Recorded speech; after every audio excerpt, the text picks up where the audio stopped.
Hello everyone.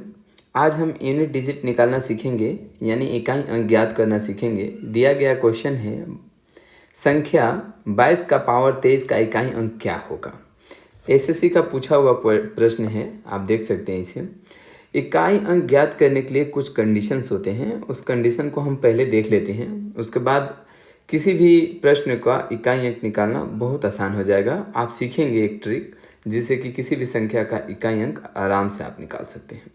Condition है हमारे पास कि कोई भी दिया गया संख्या जिसका इकाई अंक 0, 1, 5, 6 हो, उसका इकाई अंक सेम होगा। उदाहरण के लिए हम यहाँ समझेंगे कि अगर कोई संख्या दिया हुआ है उस पर 40, इकाई अंक आप देख रहे हैं 0 है, इसके ऊपर पावर है 22, इसका इकाई अंक सेम होगा 0।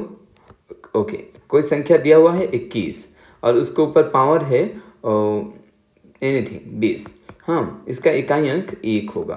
कोई संख्या आपके पास है जिसका इकाई अंक 5 हो, यानी 5 है इकाई अंक, और उसके ऊपर पावर जो दिया हुआ है वो 17 है, ठीक है, इसका इकाई अंक 5 ही होगा। कोई संख्या आपके पास 6, कोई संख्या दिया हुआ है जिसका इकाई अंक आपके पास 6 है, लाइक 16, और उसके ऊपर पावर है 13, ठीक है।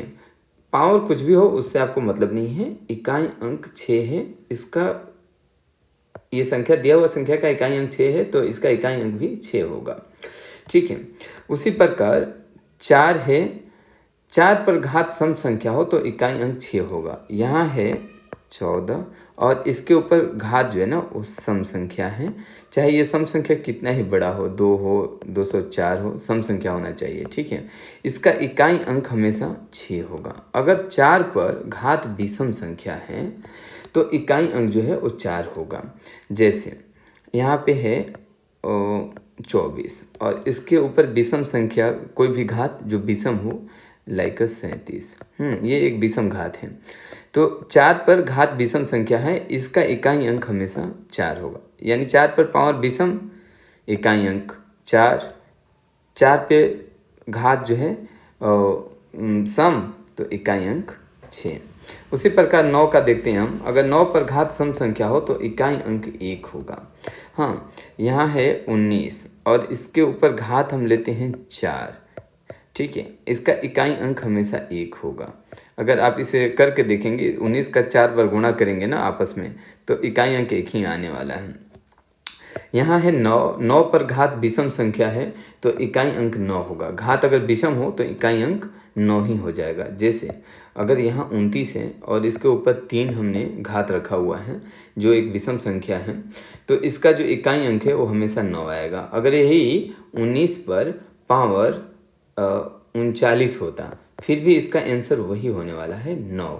पावर कुछ भी है इसे आपको नहीं देखना है, बस सम विषम देखना है। ये चीज़ अगर आप याद कर लेते हैं तो बहुत सारे क्वेश्चंस आप बिल्कुल आसानी से कर लेंगे देख करके ही। बाकी 2, 3, 7, 8 के बारे में हम अभी सीखेंगे। कोई संख्या हमारे पास दिया हुआ है, उसका पावर संख्या हमारे पास दिया हुआ है जिसका इकाई अंक 2 है और पावर है 23। तो इस तरह के क्वेश्चन को करने के लिए आपको करना क्या होगा कि जो पावर है उसमें 4 से आपको भागा दे देना होगा। जब इसमें आप 4 से भागा देंगे ना, शेषफल जो है वो 3 बचेगा, और यही जो शेषफल 3 जो बचा ये 2 पे पावर हो जाता है, यानी इसका इकाई अंक पे पावर हो जाता है। इकाई अंक हमारे पास 2 दिया हुआ था, इसका पावर 3 है, इसे अगर आप तोड़ेंगे 8 प्राप्त होगा, 8 आपका आंसर हो जाएगा, ठीक है। अगला प्रश्न है हमारे पास 1260 का पावर 237, इसका इकाई अंक क्या होगा। हम देख रहे हैं कि ये दिया हुआ संख्या का इकाई अंक 0 है। अगर इसका इकाई अंक 0 है, पावर कुछ भी हो, आपको इसका आंसर 0 लगाना है, क्योंकि हमने यहाँ कंडीशन में देखा था कि जो कोई भी संख्या हो जिसका लास्ट में 0 दिया हुआ है, हाँ, तो उसका पावर इकाई अंक जो है वो सेम हो जाता है। तो इकाई अंक सवाल में पूछा है, इकाई अंक 0 होगा। अगला प्रश्न है हमारे पास 2467 का पावर 153 गुणे 341 का पावर 72 का गुणनफल में इकाई अंक क्या होगा। यहाँ भी इकाई अंक पूछा जा रहा है और ये गुणनफल में दिया हुआ संख्या हमारे पास है, ठीक है। तो हमने ऊपर पढ़ा था कि कोई संख्या का इकाई स्थान 1 है, उसके पावर कुछ भी हो उसका इकाई अंक हमेशा 1 होता है। अब हम इसका काम हो गया, बीच में गुना है, हमने गुना दे लिया। आगे हम देखते हैं, यहाँ 7 है इकाई अंक और इसके ऊपर पावर है 153। 153 का जो लास्ट का 2 डिजिट है ना, इसमें हम 4 से भागा दे देंगे। अगर आप इसमें 4 से भागा देंगे तो शेषफल 1 बचेगा, 1 बचेगा इसका शेषफल।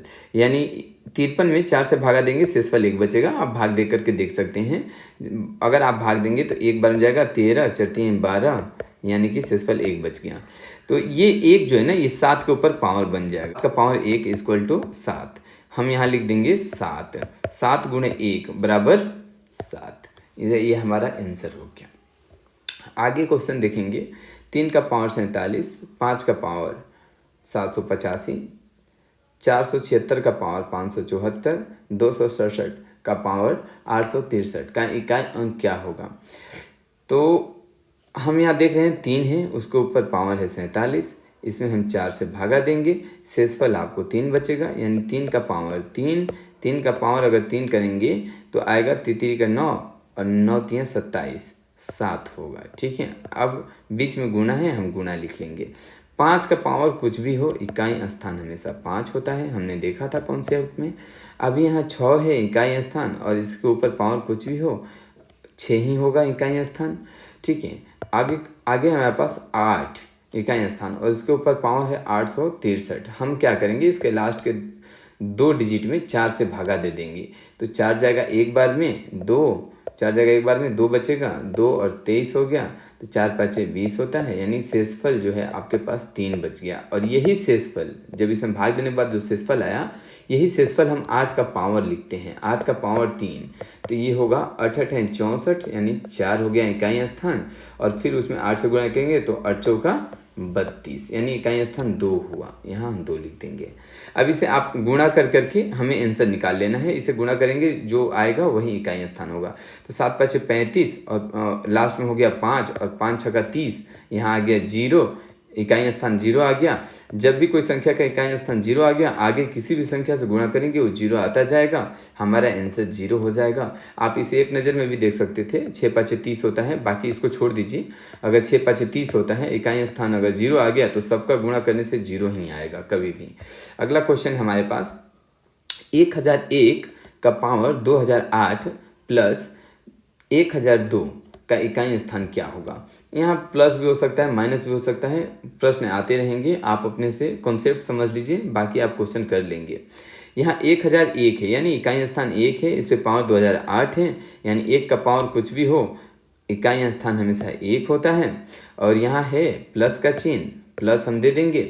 अब 1002 है, यानी इकाई स्थान 2 है, हम 2 को इसमें जोड़ लेंगे, इकाई स्थान इसका और इसका इकाई स्थान दोनों को जोड़ लेंगे, 3 आएगा। आंसर हमारा हो गया 3।